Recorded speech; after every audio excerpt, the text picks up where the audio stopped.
Have you ever had one of those moments where you're standing in the middle of something completely ridiculous and you're the only one who seems to notice?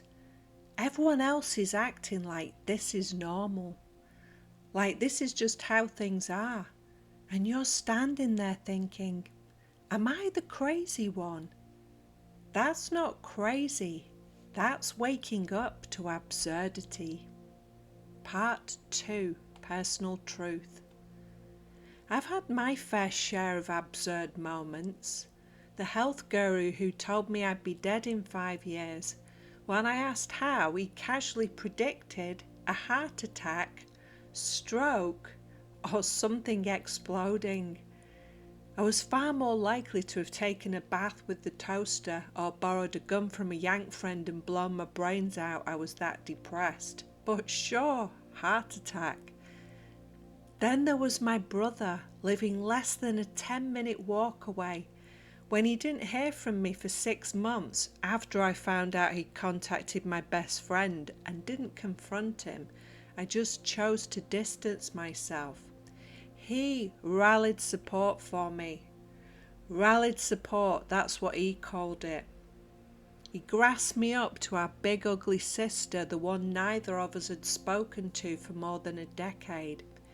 He contacted everyone he knew I'd fallen out with, ex-boyfriends, people I hadn't seen in years, told them all I'd lost the plot and needed to be sectioned. My sister, in her compassionate, caring letter, felt compelled to write about her concerns for my mental health, suggested my anger was narcissistic rage. Nothing to do with the complex PTSD from years of abuse from my big ugly siblings, of course not. And the psychopathic property manager.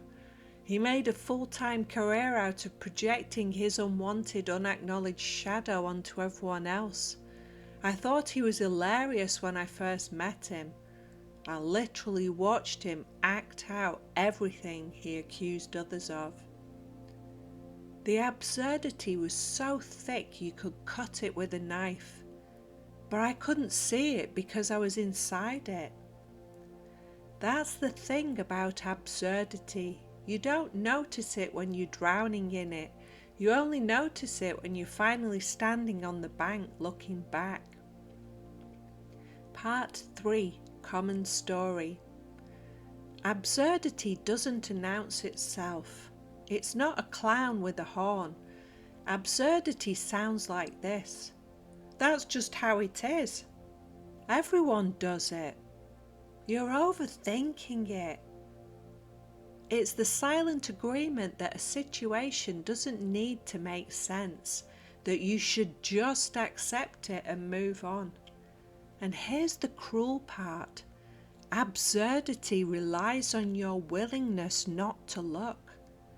Because the moment you look, really look, you see the gaps, the contradictions, the things people are pretending aren't there. And once you see them, you can't unsee them. That's not cynicism, that's clarity wearing uncomfortable shoes. Part 4. Metaphor, the street performer. Imagine you're walking down a busy street. There's a performer in the middle of the pavement. He's wearing a bright red nose, giant shoes. He's juggling flaming torches while balancing on a unicycle. And everyone is walking past like this is completely normal. No one stops. No one points. No one laughs.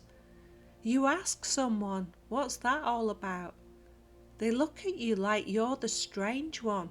Well, it's just the street performer, he's always there. But it's not normal, it's absurd, and the only reason everyone thinks it's normal is because they've stopped looking. Absurdity is the flaming torch on a unicycle that everyone agrees to ignore. Understanding is stopping, pointing, saying, wait, that's not right. Not because you want to ruin the show, because someone has to notice. Part 5. Reframe, Invitation and Pattern Interrupt. Here's what understanding actually looks like. Not more information. Not being able to explain everything. Understanding looks like, oh, that's ridiculous, and then walking away.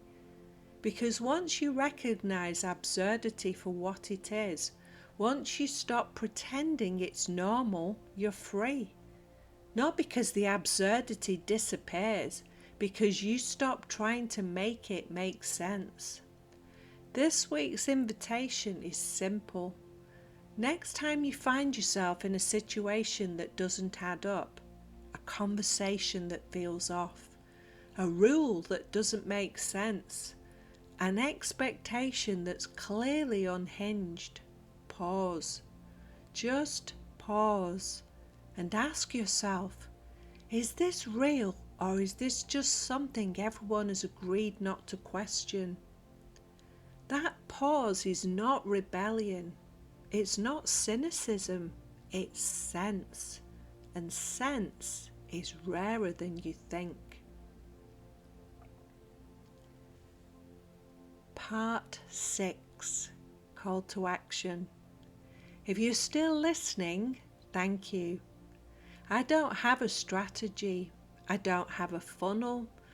I have a woman who cleans houses in London and records these videos between jobs because something in her needs to say this out loud. If something in this video landed for you, if you felt that little click of recognition, hit the like button, not for the algorithm, for me, so I know which direction to keep walking. And if you want to know when the next one comes out, subscribe. No begging, no guilt, just if you're in, you're in. I'm not doing this for the numbers. I'm doing this because I've been through enough absurdity to know that someone needs to point at the flaming torches and say, wait, that's not right.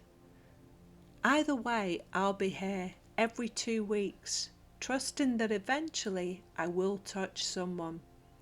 See you next time.